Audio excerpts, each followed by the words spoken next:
Hi, Amy. Hi, George. Okay. So yesterday we recorded 2 episodes of Good God, and now the tables are turned. I'm not sure everyone knows that it's your 30th anniversary as pastor. Right. It's George's 30th anniversary as pastor, everyone. 30 years is a long time. Mm-hmm.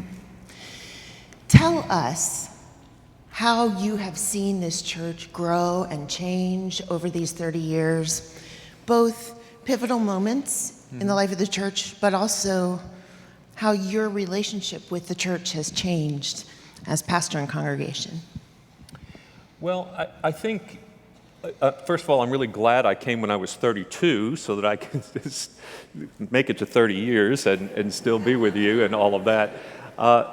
But honestly, I think during those first years, there was a real sense in my relationship with the church where I was trying to figure out how to honor the legacy of my predecessor and the history of the church in a way that did justice to that.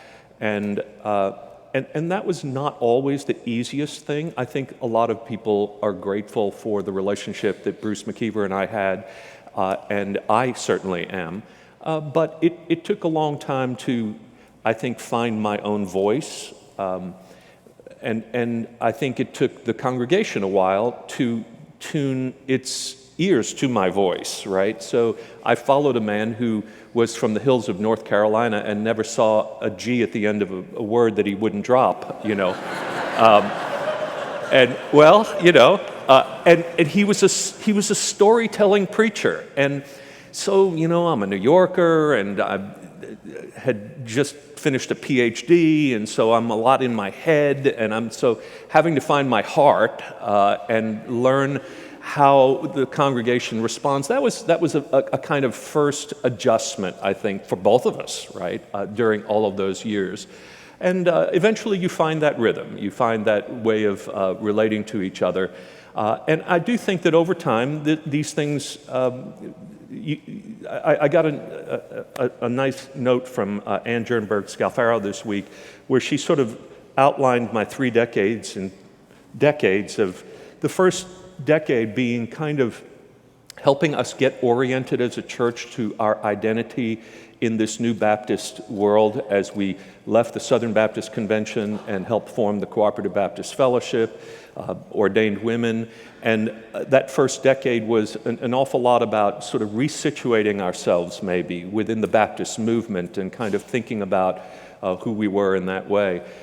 In the second decade, when I was deciding what kind of midlife crisis to have, we decided that the best way to do that was rather, instead of like sort of looking for the next zip code to travel to and the next church, to be another church in terms of the pastoral residency program and thinking about our mission as a congregation, being able to send out ministers into churches and seed the movement with our DNA, our vision of what a church could be. And I think that second decade was largely dedicated to that. And then I think that this third decade has been a good bit more about turning outward as well and realizing that we shouldn't be defining ourselves just by ourselves, but becoming an ever more open and advocating community for the sake of the world,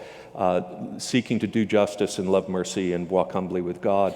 And so I think a lot of the things we've done over this period have been that.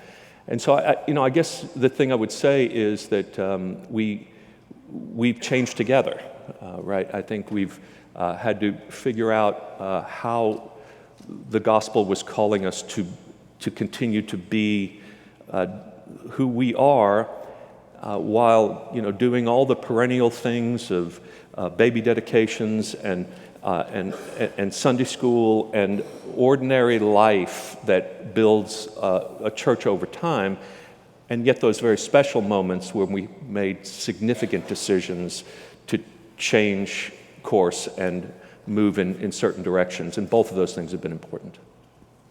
Since last night, I've been wondering, how many times have you been spit up on by a baby? Well, I do have a burp cloth, so I've been able to save on my dry cleaning bill through the years, and we've made kind of a sacred thing out of that now. But that's actually one of the most beautiful things. I think all of you, we probably all shed more tears with baby dedications around here than anything else, and so it's been a wonderful time. That's a good segue into my next question. When you're sitting in the pews, it's easy to sort of objectify the pastor up there with his pocket squares and his booming voice in the pulpit, but pastors are people too. Huh. And we are often called into very, very poignant moments in the lives of people we love. And you can't be a good pastor if you don't love your people, which exacts a cost and which is a great privilege. Could we get personal for a minute and you talk to all of us about the joys and the costs that these 30 years have had for you? Okay.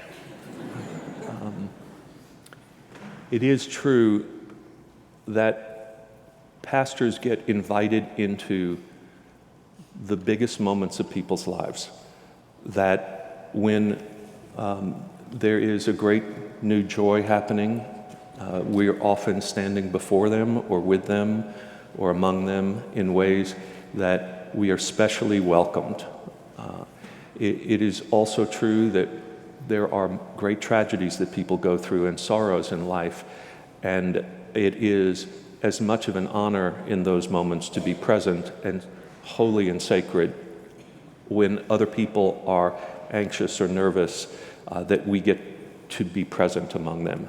And that changes us as much as it changes them, because many of the things that they have gone through, we will go through if we haven't already ourselves, and we'll have been practicing for a long time. And hopefully that will make us better prepared for it. I think the ministry has been, for me, something that's worked on me, because what most people probably don't know is that I'm basically an introvert, and I would love to read books and not see you most of the time. That my brother, when I was a kid, my brother said to me, you don't deserve to have friends. Really, he did, If you know my brother, you understand. But what I've learned is that, there is a cost. Like, you almost always know where I am and what I'm doing all the time, even when it's like on vacation and things like that. And I sort of learned to get over that, to realize that that there's a difference. The privacy thing is like, it's hard to be private as a pastor. And I guess over time I've sort of learned that that's a privilege too, that people care about you and that they want to be part of your life. And so I think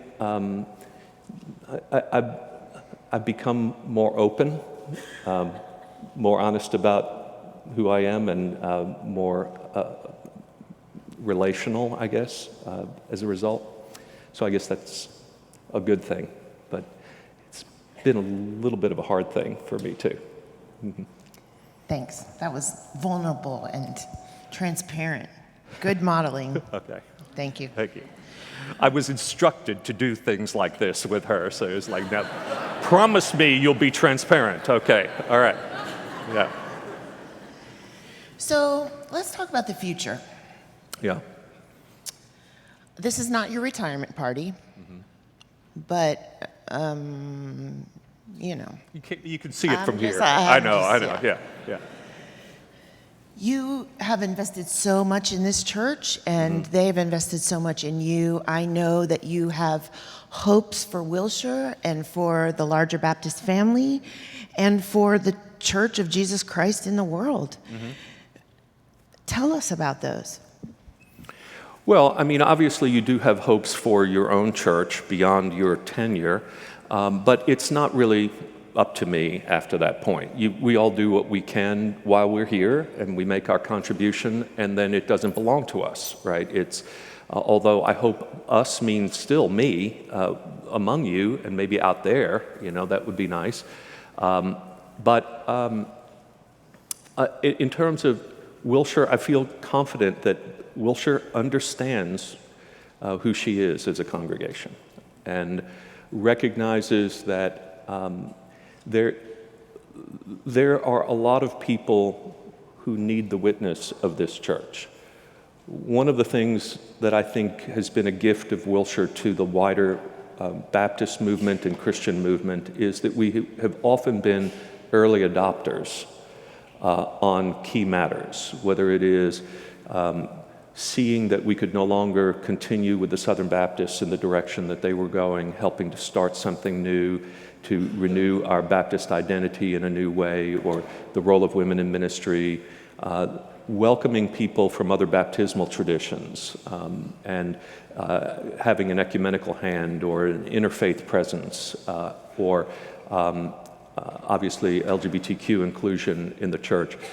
These are things that over the years what we've done is we've seen other churches come to this decision as well, but often quite a bit after we had. So Wilshire's been courageous enough to say, this is where we think the Spirit of God is at work in the world.